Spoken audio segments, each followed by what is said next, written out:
Dorkness Podcast.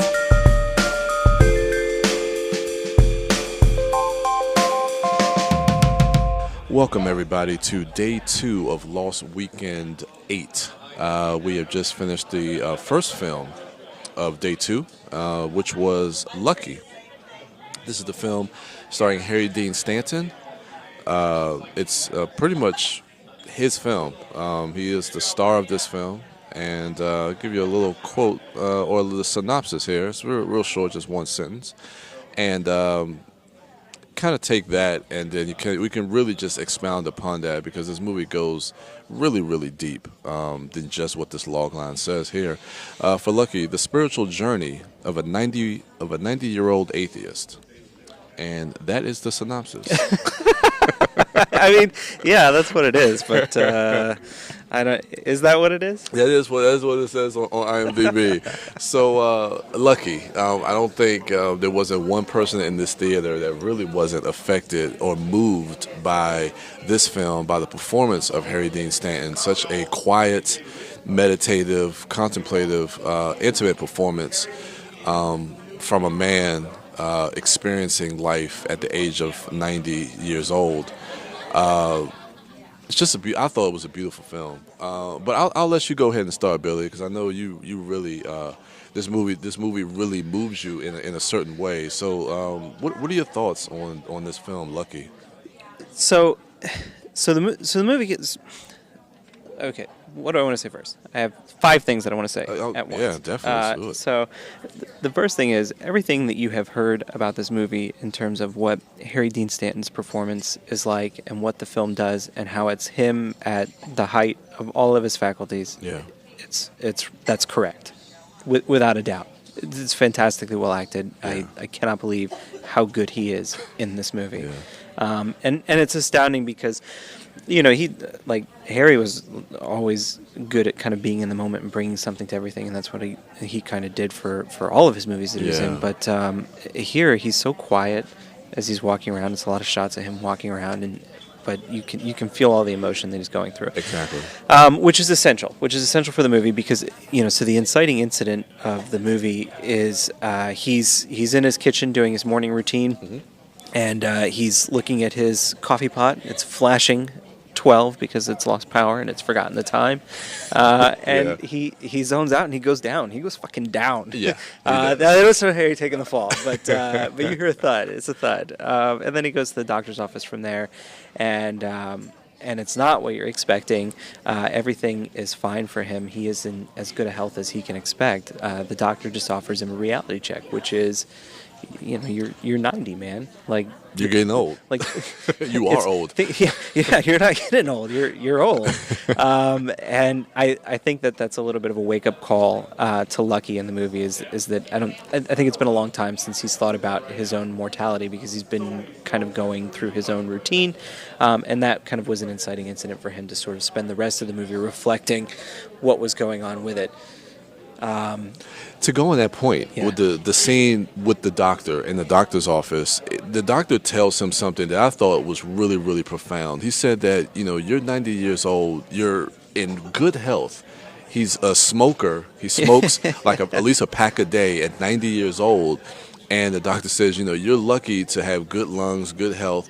And a lot of people would, you know, to be at this stage of your life and to be able to look back and reflect. And he was telling him, at this age, this is a great opportunity for you to experience what you are going through and where you've come and where you're at now, to kind of just take a step back and just kind of look at things retrospectively, look at things in the moment, and really examine just where you are, and, you know, I guess, quote unquote, the blessings, even though he's an atheist, but the blessings that he has to be able to live that long. And I thought that was just a profound moment. I thought that when the doctor told him that was a profound moment for him, because you could really see him taking that in. So I thought that was a really, really great scene. But that's really that's the whole movie. Is it's scene after scene of him exploring mortality and what that means to him, and they do it through a lot of, like, really fun ways. I guess maybe it's not quite the right word, but they do it through a lot of like very down to earth, regular existence sort of ways. Yeah. He's got his regular routine where he goes out to a local cafe and he sits and he drinks coffee and he does a crossword puzzle. Yeah. And that's something that I think that we can, relate to. Morning comics and coffee or whatever, right? Yeah. But so he goes there and he's having this conversation with people. He's doing these crossword puzzles, and they start exploring the things that he's thinking about in the background through the words that he's using in the crossword puzzle. And so the first one is realism. And I've been Googling for the quote. Yeah. I can't find the quote. I'm so mad because it was such an elegant definition of realism. And they made a show of him looking it up in the dictionary to kind of point out what it was about. Yeah. But realism basically is things are what they are. And realism is the process of engaging with them as they are and making your peace with what they are. Which, I mean, in a movie about a 90-year-old guy who's an atheist thinking about the end of his life, it's pretty fucking real. Exactly. But his twist on it is that I really like, and they kind of spend the movie exploring, is so that he's relating this to a person, and they say, okay, so what you're saying is what you see is what you get. And he said, no, that's not true. No. What you see is not what I get. Yeah. Because it's all subjective kind of at the end. And Exactly. it's these different approaches to life and how you can kind of take different things out of the same experience. And that philosophical idea at the core of what he's going through and what he's reflecting on kind of rolls itself through the entirety of the movie. It's really impressive in that way. It really is. And something else that I really enjoyed about this film as well was you're right. He goes through his routine, his daily routine, and he has these cast of characters, the peripheral characters in this film that he engages with every day.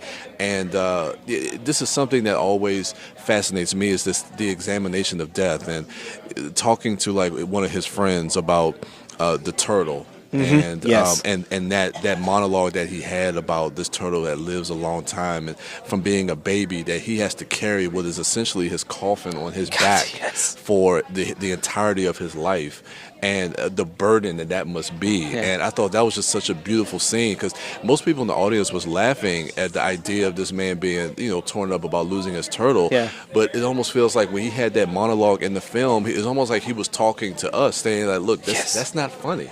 Yes. It's like, this is my friend. This is my companion. This is something that is important to me. Yes. And that was the first moment. No, maybe not the first moment, but that moment almost, it broke me to see him really, be honest about what this tortoise means to him. Yeah. Don't call him a turtle, man. No. But it was just, and there's moments like that throughout the entirety of this film, and of course, and even hearing Dean Stanton's last monologue in the bar about smoking, and like everything that we have, all this stuff ultimately means nothing. Like we come in this world alone, we're going to leave this world alone. Yeah. And I don't know, it's just profound things that just give you so many perspective on just the idea of life and the perspective of death, and I just thought it was just beautifully done. I'm kind of interested in the way that the audience reacted to the movie, because like you said, when he was doing the tortoise monologue about carrying his coffin on his back, I'm watching that, and it's a funny story because he's talking about a pet tortoise where he's kind of really imparting to him like words of wisdom and all that. But sorry, things are happening. Things are afoot at the Alamo Draft House. Yeah, we're getting ready for the next film, but we're going to wrap up soon. But no, finish your point. Right. So he's there. He's talking about this tortoise, right? And my takeaway from that moment is not the part that it's funny that he's kind of imparting these human emotions onto him, right? It's that he's talking about what it's like to relate to somebody, what it's like to lose somebody, and then on top of that, there's just the deeper symbolism of the fact that, like, dude, I don't mean to be a downer, but like life. Like our life comes intrinsic with the end of our life, and that's what defines it, and that's kind of what he's kind of teasing out. And it was interesting to see the audience, like there was a lot of laughter on the spot, and I guess, I don't know, maybe that's kind of the point of the movie. I want to talk about cactuses. Okay. I'm being totally serious. That was the last thing that I want to get at was just the cactuses in that movie. The thing about Lucky, and I know that we already covered a lot of stuff that did really great, but it's set out in the desert, and like so much of the way that the movie is constructed, it plays very real, it plays very earnest, it plays like these are real people and they're engaging with them, but the types of conversations that they're having don't feel like something that would happen in everyday life. It almost feels like this heightened sort of scenario, not quite fantastical, but not quite your everyday, mundane, gritty, real experience, which is, I think, just very interesting to me. Yeah, absolutely. But so they set it out in the desert, and the scenery that they shot, the locations they shot were all beautiful. Like the mountains in the backgrounds looked exactly like the pictures of mountains and things that you should have. Absolutely beautiful. But so then we talked a little bit about realism and how what you see is what you get, and it turns out that what you see is not what I get. Mm-hmm. And they turn that into a lot of conversation about like how people are and what makes them, and kind of how they function. And I like at one part of the movie, he's kind of standing out in the desert, and he's just sort of looking at a cactus, and it's this gnarled thing out in the middle of nowhere, totally by itself. But it is not alone, and it is where it is supposed to be. And despite its gnarled, burr holes in it where animals have clearly nested in it, birds nest in cactuses and all that sort of thing, it still has little budding cactuses up at the top of it. Yeah. It is exactly where it is supposed to be. It is doing the thing that it is supposed to do, and it may seem lonely when people look at it from the outside, but it's where it's supposed to be.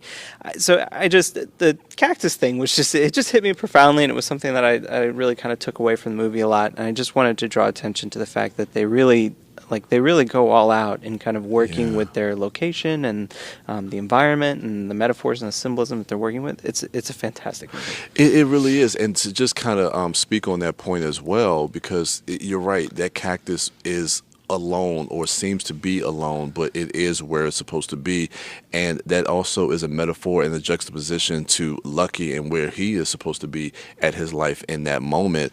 And it's a beautiful metaphor also to his life, because I remember in the film as well when he was talking to Ron Livingston, and that's another conversation too, when you're talking about these experiences that he is having about life and death. When he says there's a difference between being alone and being lonely, and there's a meaning to that, which is all one. And it to a degree, it felt like he was comfortable with where he was, but ultimately he wasn't alone. He was surrounded by people who cared about him, who loved him, even though he was never married. He never had kids. He never had a family. But I just thought that was just a beautiful juxtaposition with the whole concept of being alone or being lonely. And it's funny because I've had conversations with people about that in the past, because like people who struggle with dating or whatever the case may be, always talk about the idea of being lonely, and people need to understand the difference. There is a difference between the two of that, because you can be by yourself but not feel lonely. And so I like that this movie speaks on that. It was just beautifully done. Just beautifully done. I mean, there was another point I just had that I wanted to make about that movie, but just one last thing to mention. Tom Skerritt.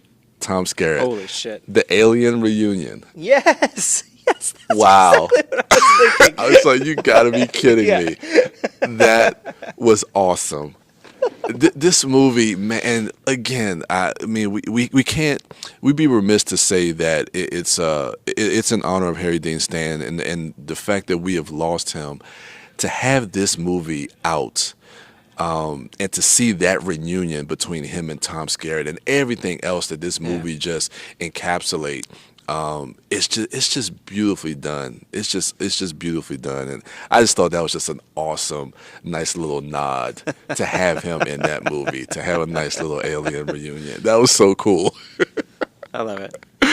Oh man, so yeah, Lucky. I should be out in theaters. I think it's been out for a while. So please, guys, if it's playing in your area, please go check this film out. You will not be disappointed at all, and you will come out better for it. Hell yes. Our next film that we had on the schedule for today was a film called Rosalie Blum.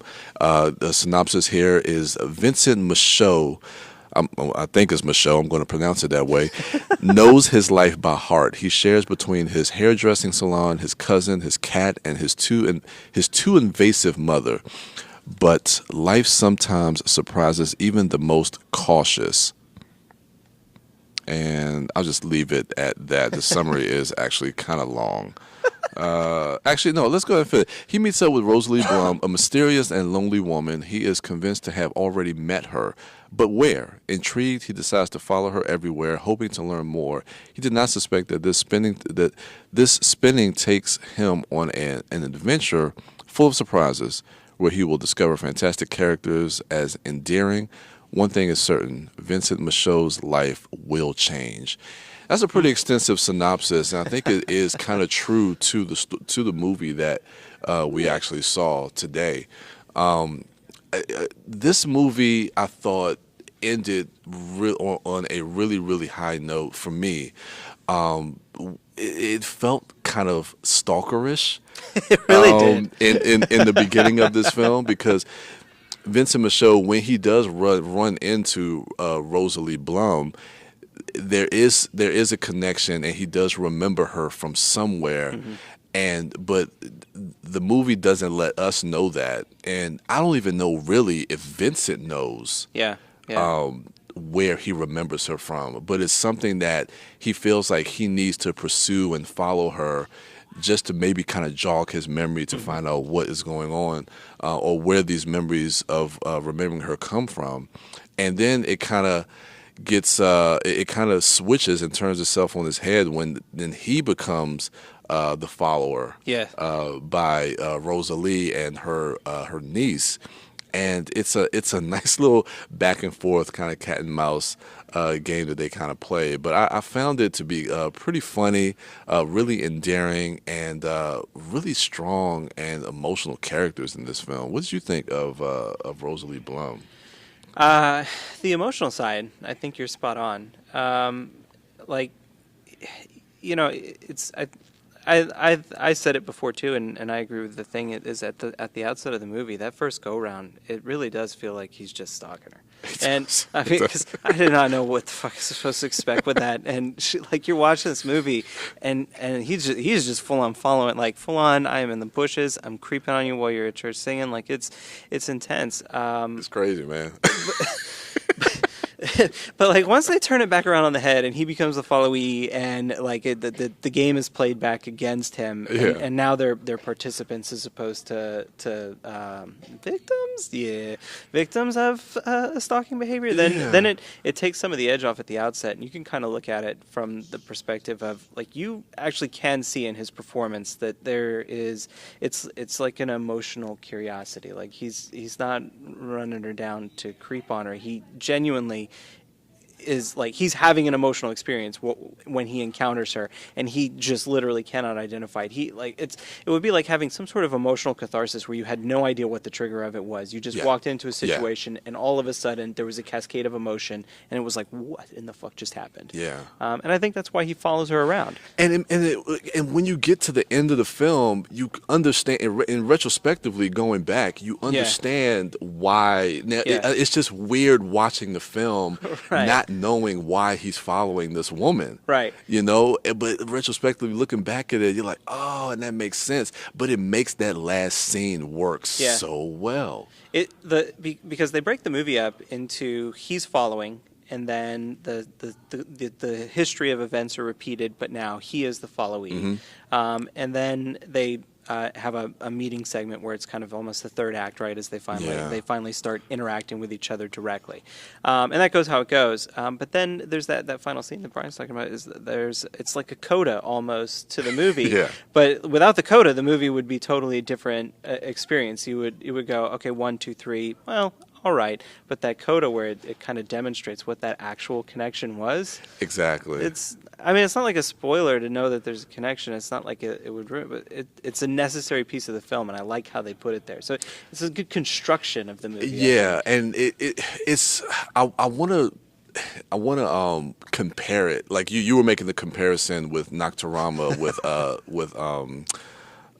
goodness, that the movie Dawn of the Dead. Dawn of the Dead. Still not a zombie movie. No, but the connection I think for me that I saw with that last moment in Rosalie BLum. Is similar to me, like kind of like The Usual Suspects. Sure. Even though it's different, Yeah.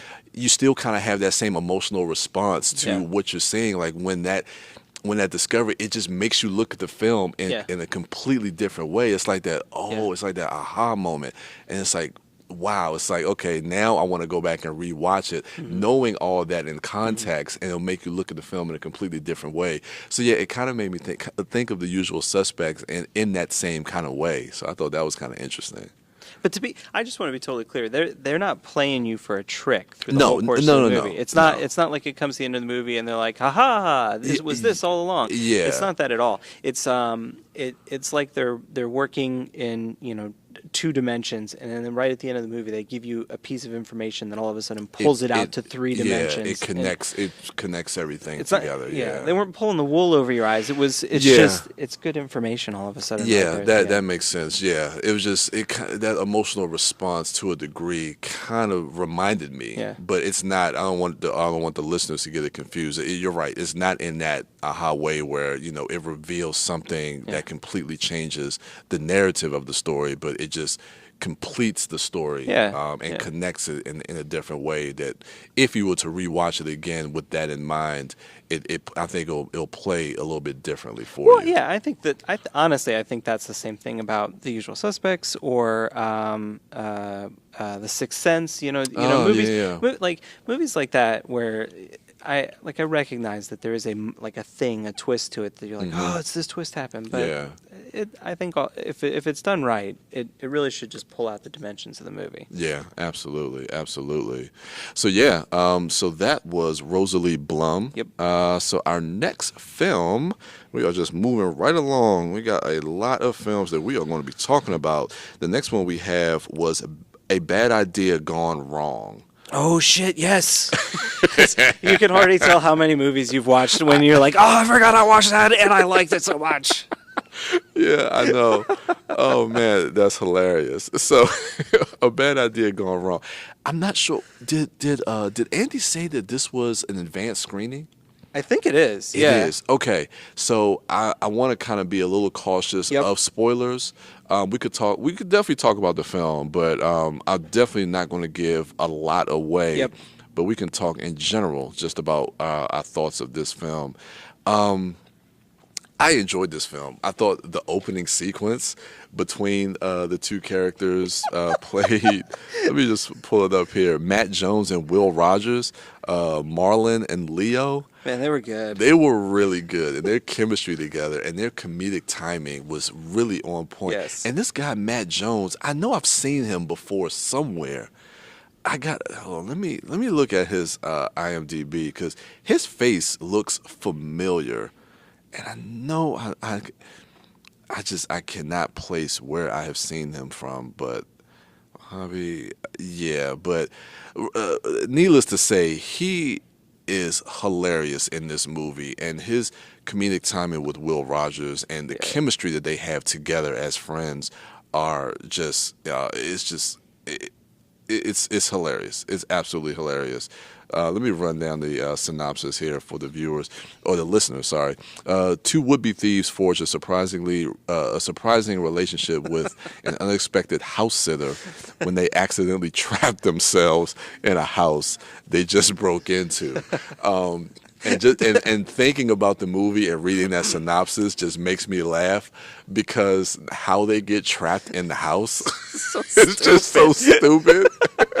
And it's just like it could have been prevented, but it's just I don't know, man. It was this was a lot of fun. I really, really enjoyed this movie. What were some of your thoughts for A Bad Idea Gone Wrong? Well, I want to let's hit the diner scene because so the movie opens, they're in a diner, and would-be thieves is exactly right because like these dudes are aspirational at best. Yes, they're talking about places that they could rob, and they're so dumb. But it's a fun back and forth because even in the course of the diner, they get into the scene from Pulp Fiction. I love that reference. Yeah, it was great. It's like, it's like, oh, it could be like that scene in Pulp Fiction, and then he starts quoting the thing. I don't want to do the bit because I don't want to, but like, just the like you were saying, their chemistry in that moment is just fantastic. They go back and forth.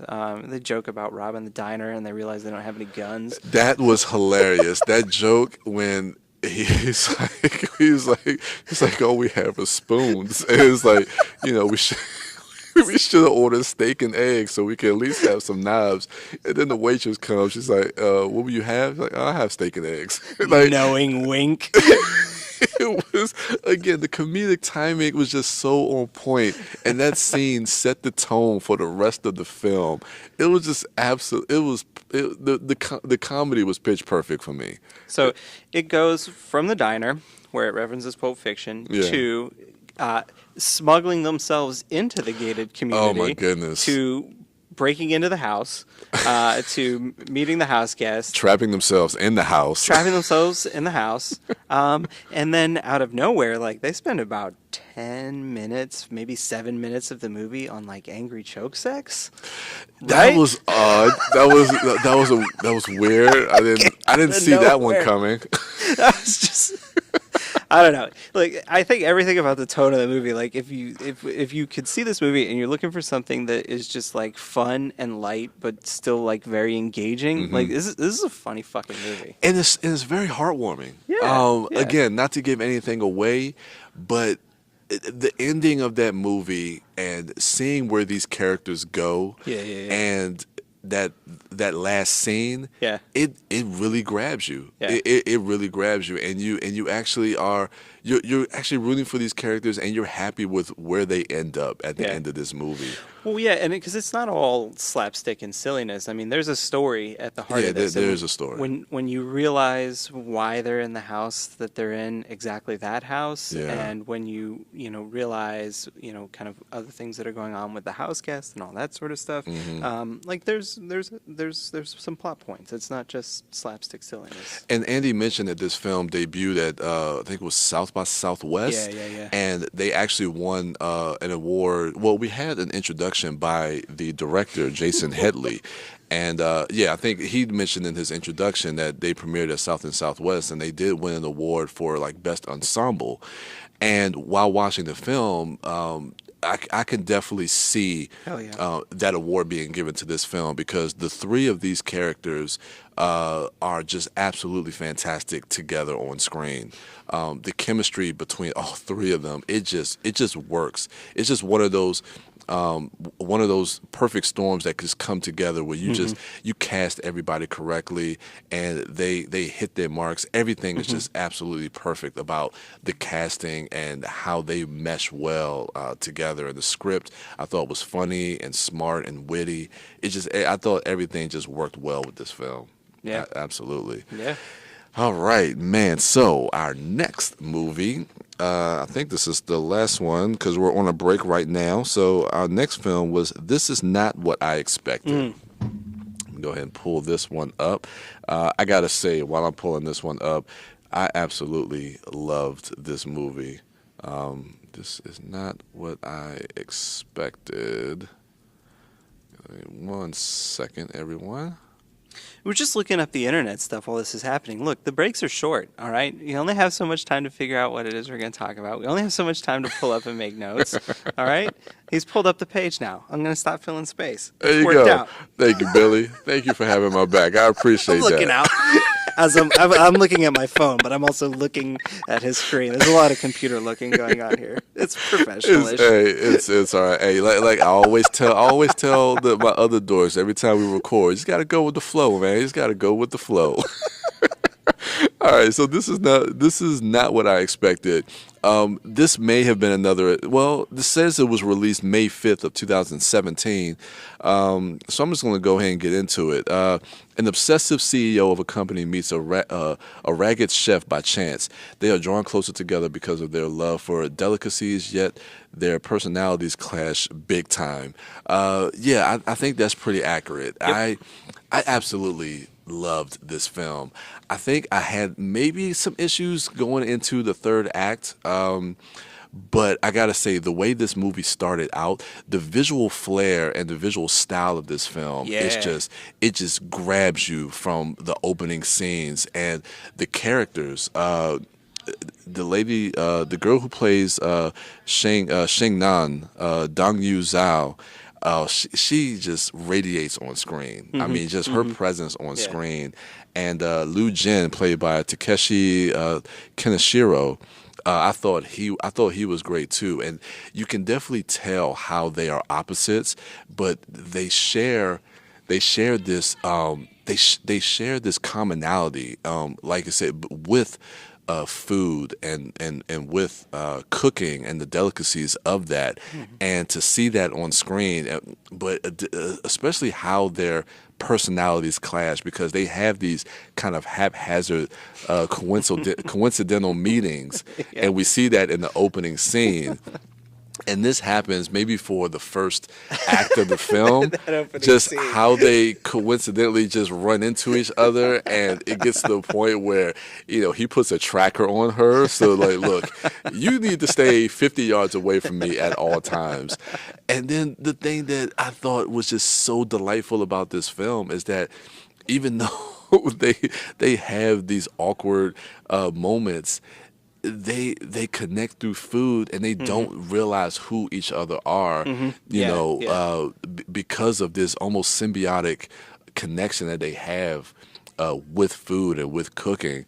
I just found it completely delightful. Well, that's what I liked about it, is because in person they're constantly meeting where she's doing something that's messing him up, or he's being inconvenienced by her. Yeah. Their in-person interactions are no good, but their food interactions, she's in the kitchen. He is compelled to eat her food, but he doesn't know that it's her. That connection doesn't exist for him. Yeah. He continues to have an antagonistic relationship with her in person, but be completely enthrrough by her cooking in the kitchen. Exactly. It's really lovely the way they do that. But the thing I want to say about is when you talked about where they like the aesthetics of the way that they presented the food and their engagement with the food on the screen. I think Chef was the last movie that I watched where you're watching it and you're like, fuck, I gotta go eat some food. I gotta eat all of that right now. Why can't I not order this? Dude, the first scene with that steak? Yes, where he's cooking the steak like that. Oh my God. It's okay. So it's a sex thing at that point then, because you're watching him make this movie, and like that cook making that steak, that was personal. Okay, he should have been in a room by himself. It should not have been on television. This is not that kind of theater. I mean, I guess what I'm saying is the food moments in that were very pornographic. It really feels that way, and it did remind me of Chef. I mean, because the way that the food is photographed in this movie, gorgeous. It's gorgeous, and it is like making love, to. It's okay. You don't have to go my inappropriate analogy. But that's exactly what it's like, in the way that it's food porn. It really is. Did you see Tampopo at the last weekend? No, I missed that one. Holy shit! So Tampopo is a movie from I don't know, 25 years ago or something like that, where like they have that moment where they cross that line. It was wow. They shoot the food like it's gonna be like, oh, it's like sex, but it's but they're going with that. But then they cross the line fully over into like full-fledged incorporating the food into the sex acts that they're showing you on the screen. And you're like, what is happening here? So it doesn't. So just to be clear, this movie is not. This is not what I expected. No. You don't have to expect over the line food sex like Tampopo. No. But the characters in Tampopo get so into their recipes and the appropriateness of the ingredients and the way that they're presenting them, and that was like a huge part of this movie, was them communicating back and forth based on like what the ingredients of the dish were, how it was prepared to like send a specific message. It was like they were sending what's that thing where they hold the flags? Semaphore. It was like semaphore. It was food semaphore. That's That's what I wanted to go with. Yeah. This is not what I expected. Is food semaphore. It's absolutely fantastic, and I love how food and cooking is also used as a metaphor for everything else that's going on. And even in like the way they describe a person's physical appearance, or the idea of using cooking to establish like a relationship, like the whole idea with he has this other cook, and it's almost like looking at it through the eyes of being in a relationship. Yes. And having like this wife, and he has Shing Nan as like his mistress chef, that cooks for him on the side, and then like their little interaction is like, well, I'll cook for him during the week, and you can cook for him on the weekends. Oh my gosh, yeah. It's like they're getting a divorce and they're trying to figure out how to figure things out with the family and who gets the dog and all that. No, what was it? Shit, I lost it. Carry on. Oh, no. But I was going to say, but when we get into the meat of the story, when they actually find out who each other really, really are, and we get into them kind of really building their relationship together. And I love the moment when they go through the blowfish hallucination scene. I think that really brings them closer together. Amazing. I mean, you use like these funny moments to really like have these great interpersonal character moments to really establish who they are. And even for Liu Jin's character, the whole idea of him eating alone. Yeah. And that was the one thing I was just waiting to see, and I don't know, I'm still trying to think as far as like the pacing of this film, if it took them too long to get to that point, because at some point when he kept going to her house, having him cook food and sleeping over there, I was like, man, he is really just taking advantage of her. Yep. And I was enjoying the interaction. This movie had me smiling from beginning to end. I just fell in love with just this film as a whole, just watching this film. But as we kind of got into those moments, I was like, okay, he's starting to take advantage of her. Like, what does she see in him, and why is she letting him do this? And I know we're going to get that moment where he's going to have to go through his character arc. And they started to drop hints of his relationship with his father. So I knew that was going to kind of play into it as well. So, and it does kind of it does follow a lot of the conventions and tropes of a typical romantic comedy. And you kind of see that play out in the third act. But I did enjoy seeing his arc, and especially seeing his turn when he has that interaction with his father.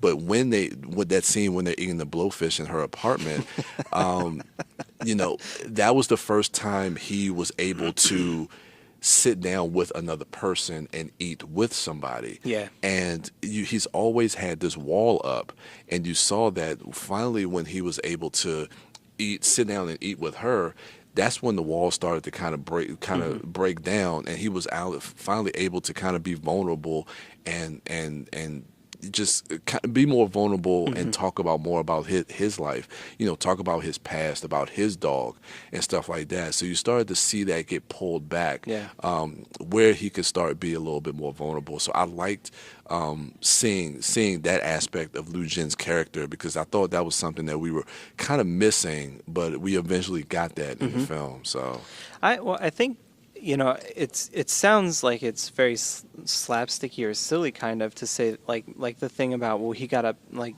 the two chefs fought with each other because they were like, I'm his personal chef, and like that sounds silly, but like they spend the whole movie selling that moment, because he talks extensively about how personal the eating is for him, and how intimate it's become, and then when you find out exactly like you're saying, where you see the character work done on the background of him, you see like that's his armor. Like my mealtime and my protectiveness of my mealtime and my personal attachment to that private time is his armor against all the bullshit that he has to put up with, because he's a billionaire, man, and he is a buyer and a destroyer, and he goes out and he does those things. Absolutely. Sorry, I got the Pretty Woman stuck in my head, and I flashed to the end of that movie. It's like, we're gonna build battleships.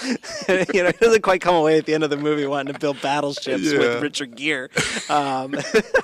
but like that, there's a depth of character there that sells it, that makes it more than a silliness. It is genuine. Like she does engage with him, and she does break down walls that he's got put up, and when she finds out that there is a part of his life that she hasn't seen, which is naive for her to think, and it tells us as much about her as it does about him. Absolutely. Absolutely. But like her reaction to that is totally earned and totally validated, and not at all silly when you see it on the screen. But it sounds silly when you say it afterwards. Yeah. But I just this film was just such a delight to watch. I mean, the comedy works on both levels. I mean, just even her just kind of being a foil for him, and just seeing those moments between them, whether it was like on the balcony at his place, or just all of that stuff just worked so well for me.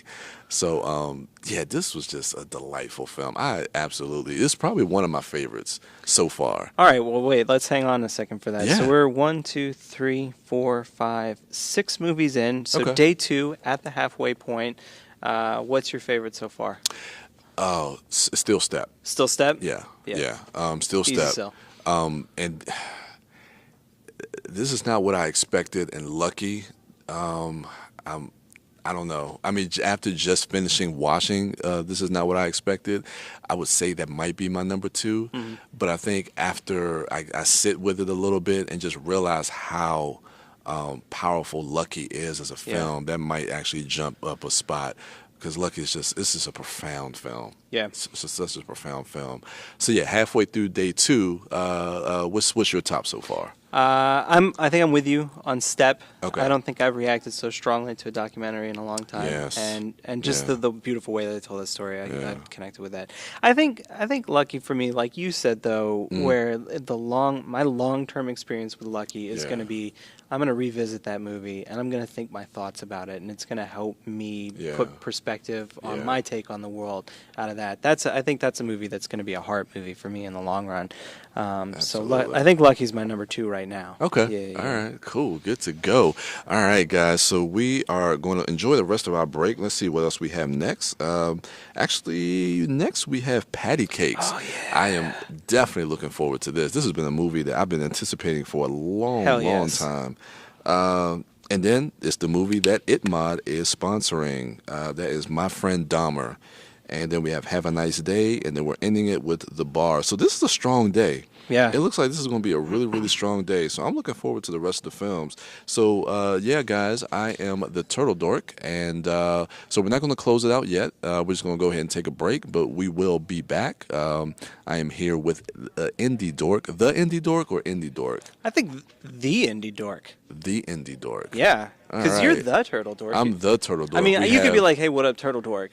Yeah. You could be like, hey, what up, Indie Dork? That's cool. Indie. Okay. But if you're like, who is that? That's the Indie Dork. The Indie Dork. The one and only Billy Das. The Indie Dork. Here with the Turtle Dork. We're running this shit right now. You know that's right. Although next time you hear us, it'll probably be the rest of the dorks. I think we'll have all the dorks back by that point. So, but right now, this is our time, Brian. This is our time. This is our time. We're running this shit. All right, guys, we will be back.